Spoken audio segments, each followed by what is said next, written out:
এক বিশেষ কারণে ভিডিওটা করতে বাধ্য হলাম। রিসেপশন ছিল একটা জায়গায়, সেখান থেকে এসে ভাবলাম ভিডিওটা করি, কারণ ভীষণ ক্লান্ত। তো কালকে সময় পাবো না, তাই ভাবলাম ভিডিওটা করেই ফেলি, কারণ কয়েকটা কোশ্চেন করা ভিডিও মানে যারা করেছেন তাদের আনসার দেওয়া বাকি রয়েছে, তাই ভাবলাম সেটা করে নিই। যাই হোক, কথা বেশি বলবো না। প্রত্যেকবার একই কথা বলে থাকি, যে বা যারা আমার ডেইলি ভিউয়ার্স তারা এই ভুলটা করে না, সাধারণত কোনো সময় করে না, তারা আমাকে যথেষ্ট চেনে। কতবার বলবো এই কথাটা, যে বা যারা নতুন প্লিজ একবার শুনুন। দয়া করে একটা মানুষকে বিবেচনা বা মানে তার কথা শোনার আগে বা তাকে জানার আগে তাকে আগে দেখুন ভালো করে, তাই না? তারপর কথা বলুন।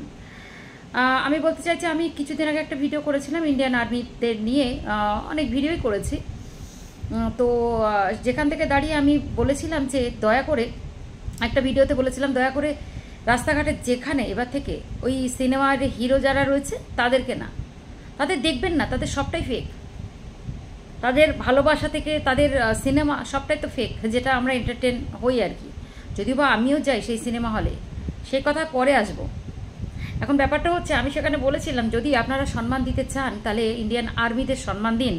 এবার থেকে যতদিন পর্যন্ত শেষ নিঃশ্বাস আপনি যতদিন না শেষ নিঃশ্বাস ত্যাগ করছেন, বেঁচে আছেন আলটিমেটলি, ততদিন এই ইন্ডিয়ান আর্মিকে ভালোবেসে যাবেন, রেসপেক্ট দিয়ে যাবেন।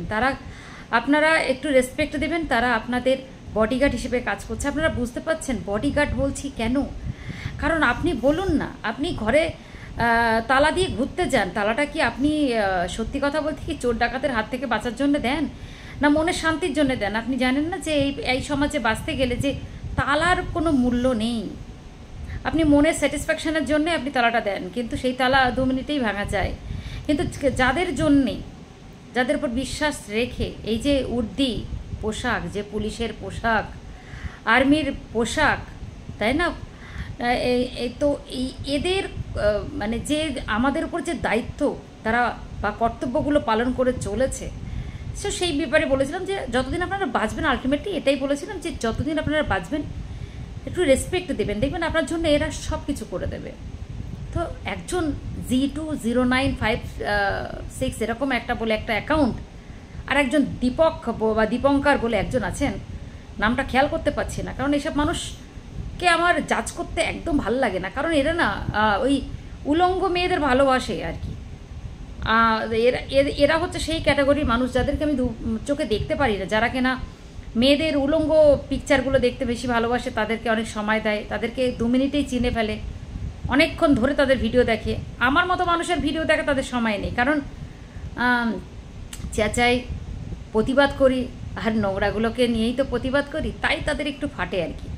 তো তারা আমাকে মানে এই দুটো মানুষ আমাকে কমেন্ট করেছে যে একটা ছবি দেখান তো, একটা ভিডিও দেখান তো যেখান থেকে দাঁড়িয়ে আমরা সিভিলিয়ানরাই ফৌজিদের রেসপেক্ট করি না, লজ্জা করে না? আমি কি না জেনে না বুঝে এই ভিডিও করি বা ভিডিও করেছি? প্রথমত আপনাকে বলি, আপনি প্রশ্ন করতেই পারেন, আপনার সেই রাইট আছে, আর আমি ভিডিও করি, আমার সেই রাইট আছে আপনাকে বলার। আপনি কোশ্চেন করেছেন, আমি উত্তর তো দেবই। আপনি কোথায় থাকেন বলুন তো? আমি ভিডিও ছেড়েছি, 2-3টে ভিডিও ছেড়েছি, দেখে নেবেন আমার চ্যানেলে, যেখান থেকে দাঁড়িয়ে প্রতিনিয়ত এই মানুষগুলোকে মানে এই ফৌজিদের ডিসরেসপেক্ট করা হয়। হ্যাঁ, এখন তাদের মুহূর্তটা বুঝতে পারছেন ঠিকই, কিন্তু ট্রেনে তারা এরকমভাবে শুয়ে যাচ্ছে, অক্লান্ত পরিশ্রম করে ঘরে ফেরার নেশায়, পরিবারের কাছে ছুটে যাওয়ার একটা নেশায় সে কখন অক্লান্তভাবে ঘুমিয়ে পড়েছে, সেই কি বলবো, সেই ওই নিচে মানে ঘুমিয়ে পড়েছে বাথরুমের পাশে। তো সেটা সে নিজেও জানে না, এত পরিশ্রম করে ক্লান্ত হয়ে, টায়ার্ড হয়ে, আর সেখানে সব মানে বুদ্ধিমত্তা মানুষজন, অনেক সার্ভিস করা মানুষজন, তারা সেটা দেখেই যাচ্ছে, কেউ ভিডিও করে সেটাকে পাবলিশ করেছে। আর একটা কথা হচ্ছে, আরেকজনকে দেখেছিলাম যেখানে পাশে সব বসে আছে সিভিলিয়ানসরা, একটা ফৌজি, সেও এরকম নিচে বসে ঘরে ফিরছে। আর একটা দেখেছিলাম, আমি ভুল এখানে বলছি না, যারা রয়েছে তারা নিশ্চয়ই জানবে, আর একটা দেখেছিলাম যেখান থেকে দাঁড়িয়ে যে অনেক জায়গায় যে তাদেরকে লোকাল পুলিশের কাছে হেনস্থা হতে হয়েছে, লোকাল মানুষের কাছে হেনস্থা হতে হয়। তো আজকে বুঝতে পারলেন তো যে তাদের মূল্যটা কোথায়?